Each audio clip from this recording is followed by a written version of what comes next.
episode of Inquiring Minds. I'm Steve Harper, and with me is Donna Carlin. Donna, how are you doing today? I'm great. And yourself? I am fantastic. I'm excited for another conversation with you.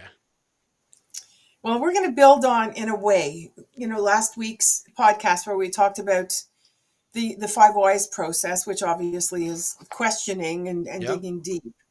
And as you know, because it's your fault, I'm in the middle of writing and about questions and the power of questions, not finding the answer, but the power of questions. So I thought I would throw this out to you and our listeners to really explore questions, because the right question at the right time can change everything. Yep. And we know that. We've seen, the light bulb go off in people's eyes when we ask just that right question at the right time. Because of the creative acts of intelligence, they have the ability to challenge and transform our thinking. People make a statement, or you hear something, or you listen to a TED talk, whatever it is, and something will impact you. And as you're listening, you'll judge. Is it relevant? Isn't it relevant? How does it apply to me? That kind of thing. And then you're on to the next thing. If somebody asks you a powerful question, that's where your mind starts sparking and you go, oh, never thought of that. What do I need to do to consider the question you just posed to me? And asking a question invites curiosity. And that's where creative intelligence happens, through curiosity. So when did somebody ever ask you a question, or when did you ever ask somebody a question that they just were so taken aback and they went, oh my goodness, what a great question. Yeah. And it just makes them take pause and to really get the creative mental juices going. I wanted to talk about that with you. Yeah, it's kind of interesting. I think I may have told you this story. I attended an event that was really geared towards brand innovators, high level marketing executives for a lot of well known companies.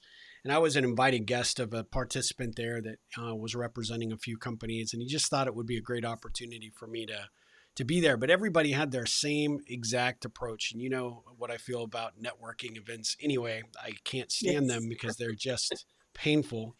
But I really wanted to turn tail and run from this event because A, I didn't feel like I belonged in it.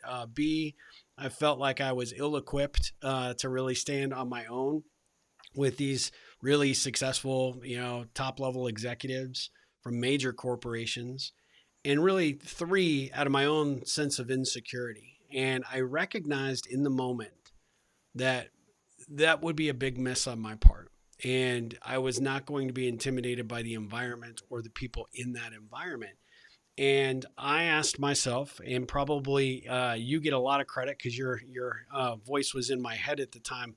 What can I learn from these people? And one of the challenges that I was finding as I observed a lot of conversations, had a few, that everybody was there to pitch and promote their thing, right? And so I decided, well, I can learn a little bit about what everybody's doing, but that's kind of boring. So I want to try a different tact. And so when people would give me their elevator pitch and their sort of their kind of the 411 of what they're doing relative to why they were at this event, why they were excited to be there, I asked them a question. So you must really like what you do for a living. Oh, yeah, absolutely. What is it about your job that you like the most? And this question just completely changed everybody's perspective in terms of how they went about the conversation, what they had done, what led them to this career path. Many who came across as, let's just say, very arrogant and pompous, suddenly everything just melted away. And they really got to the heart of what really excited them about the work, where it had led them, the career path. And of course, as you use every good question, you always utilize a follow-up question. And for this, it became one of these scenarios where I got to learn about who that person was at their core, because I used the power of a question in that moment to really unlock that potential of what that conversation really needed to be.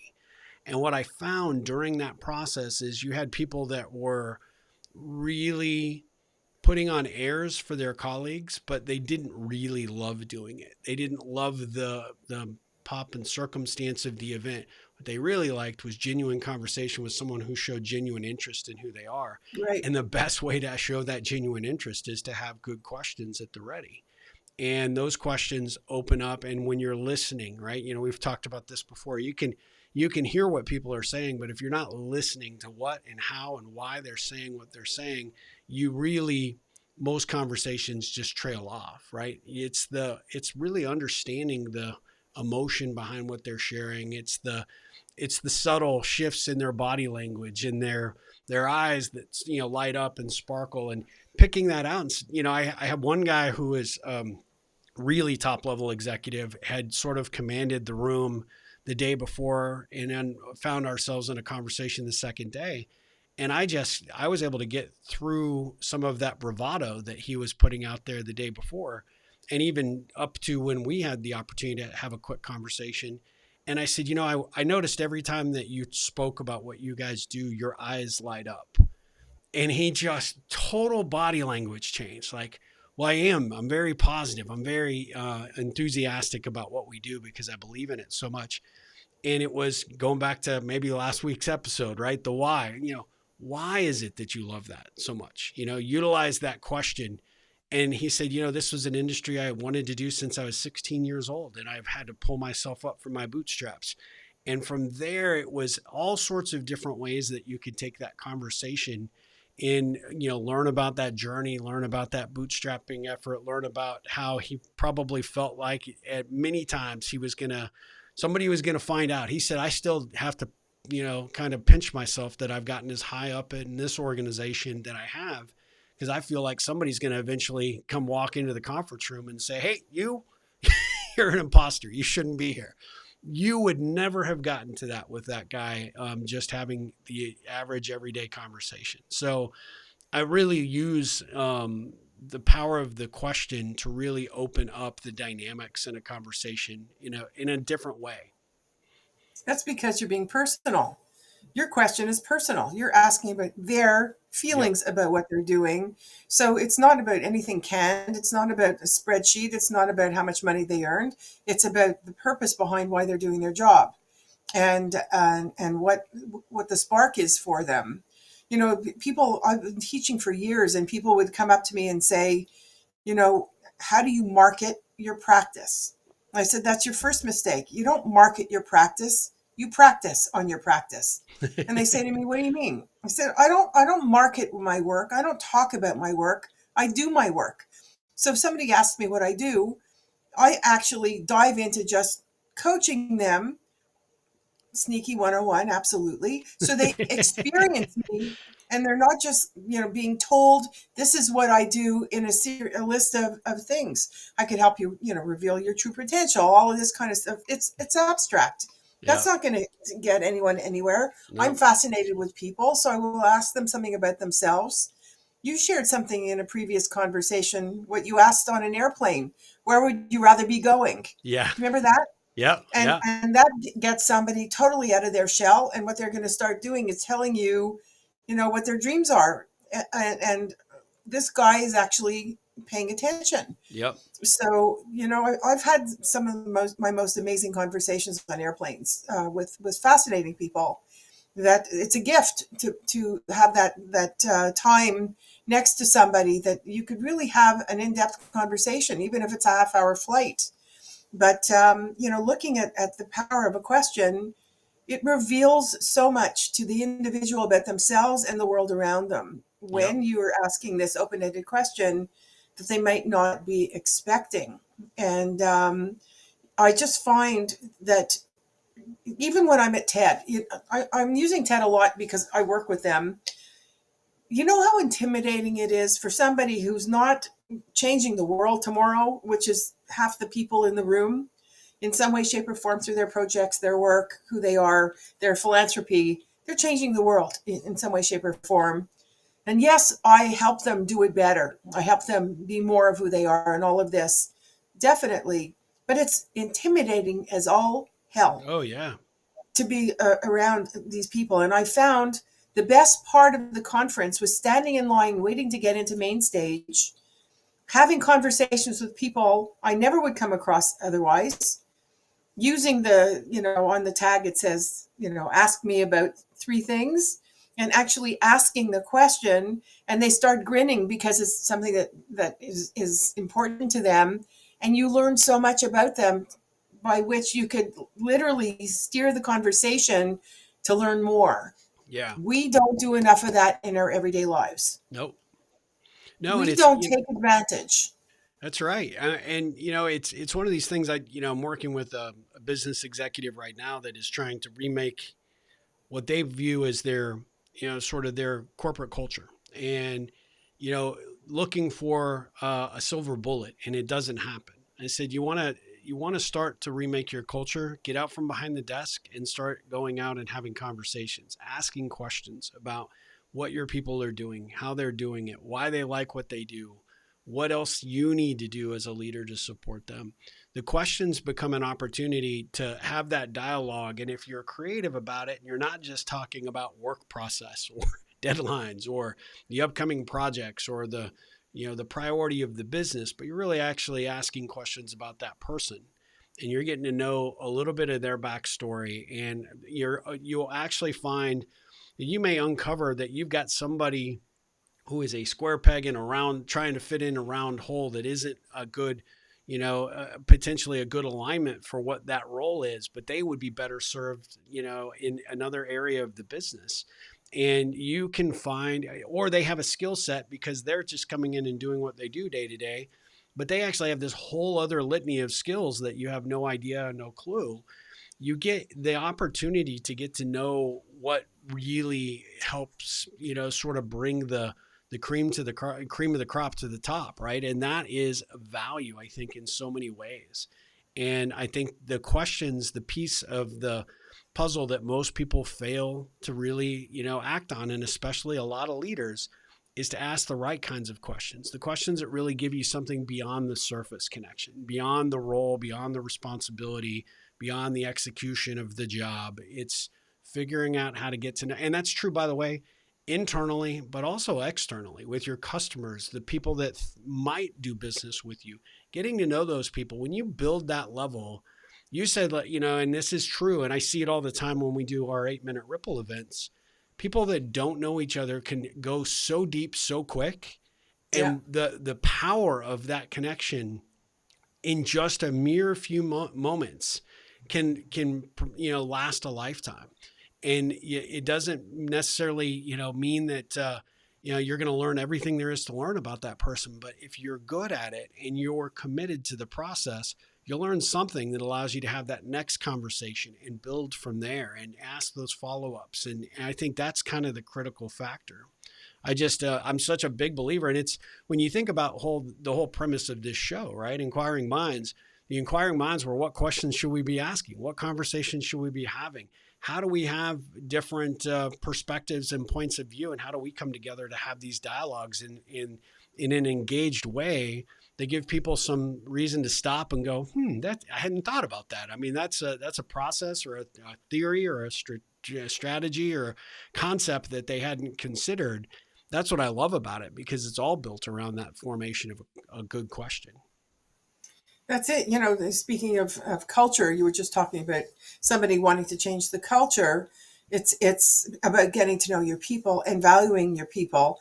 I remember when I was asked to help with, form the Afghanistan task force at headquarters, and I actually asked them to relocate them into another facility because they weren't working 9 to 5 and had to work at a much faster pace than the general bureaucracy kind of thing. And I remember speaking to the person who was tasked with creating the task force and identifying people and, having me help with that entire process. And then I looked at him and I said, what about everyone else? And I'll never forget the look on his face. I said, now you have the opportunity to do one of two things. You have the opportunity of, yes, identifying these rising stars who are going to be working at the speed of light and getting stuff done overseas, no question. And the ones that are left behind, so to speak, still doing their day-to-day jobs, you could make them feel redundant, no one special, discarded, overlooked, Didn't make the or cut. Yeah. Yeah, or you can make them feel incredibly special because you trust that everything will be running so perfectly that you won't have to be concerned for two major issues at the same time. That not only do you trust them, but you're actually honoring them by them keeping things safe and moving well, and to acknowledge their contribution. So that's culture. Yeah. That's saying that everyone has a role, even if they're not directly playing the role in the task force. Everyone is a part of it Yeah. by virtue of what they're doing, and how they keep not only the lights on, but a well-oiled machine going at the same time. And I'll never forget the look on his face. He said, "You just changed the course of what the next how many years is going to look like just by asking me that question." That's And there awesome. are questions that really are pivotal moments for individuals. So next time you're about to make a statement or make a judgment or tell somebody they don't measure up, just remember that you could ask them a question for them to realize where they're at and what is it they can do to pull their socks up and do better, and how you could support them in doing better, Yeah. not continuing what isn't. And that, again, will turn things around and be a pivotal question for any one individual. So ask yourself, what is the question I need to ask right now, truly out of curiosity and not judgment, that could make all the difference in the world? Yeah, I love that. The thing that came to mind when you said that is, instead of tell them, ask them. You know, right? That's right. That's the reminder for the leader, is to, in order for you to, going back to the five whys, go to, our past episode. If they're not performing at a level that you think is, that you're happy with, figure out what's going on by, digging in. And the only way you get there is by asking those questions. You open that up. But when you come in and say you need to, clean it up and do a better job, that person will feel and walk away from that conversation feeling so small, and just, completely like their knees have been cut out from underneath them, as opposed to, hey, let's talk about this. Let's get to the root of what the issue is. Let me ask some questions to give me a better understanding of some of the challenges and issues that you're facing, and what I can do personally to help you. That can make somebody walk away feeling like $1 million, because you've That's actually right. expressed. And that's the power of the question, right? You are actually making somebody the center of your world for just a period of time.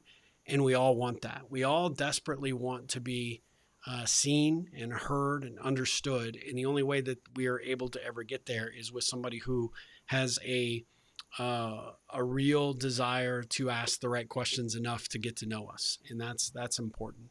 So I love this topic. There's so much that we could, continue on in this perspective, but I'd be really curious about what our audience is taking away from this, and sort of how they may dovetail this episode with our last episode in terms of the five whys.